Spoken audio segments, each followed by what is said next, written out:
When it comes to even repair and what Black people need, people have so many different definitions on what reparations is for Black people, but there are key elements that have to happen. One is resources. We're talking like land and money, right? The other one is policies and programs. And people have all kinds of areas where they want policies and programs. And it can be wealth building, education, housing, criminal legal system, environment, health, employment, democracy, so many different things. And the third one, though, is the most dubious of them all. And that's the end to the anti-Blackness. And that is that non-repeat. And that is the most dubious because this country is built on anti-Blackness. It's inherent in our systems.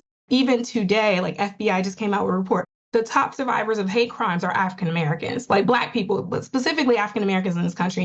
There is no stop the anti-Black hate. We don't see those campaigns anywhere, right? Because of the insidiousness of anti-Blackness in this country and how inherent it is. And so I wouldn't say there's a policy that we should do and we should be pushing, but we should be learning history and you should be developing your analysis, particularly on race.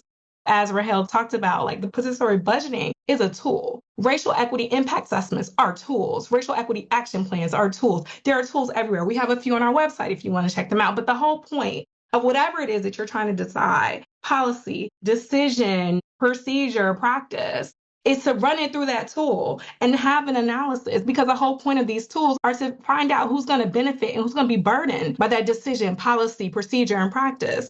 And oftentimes it's going to be Black folks that are going to be burdened, right? With a benefit or an advantage to white folks. That's just the way the system is created. That is structural racism.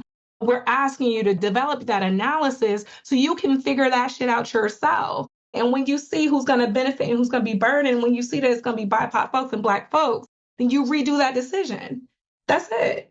Develop your own analysis, particularly on race, because that's how it operates in this country and in this context. We got to be able to dream the alternative. The goal is not to get what white people have. That is not the goal.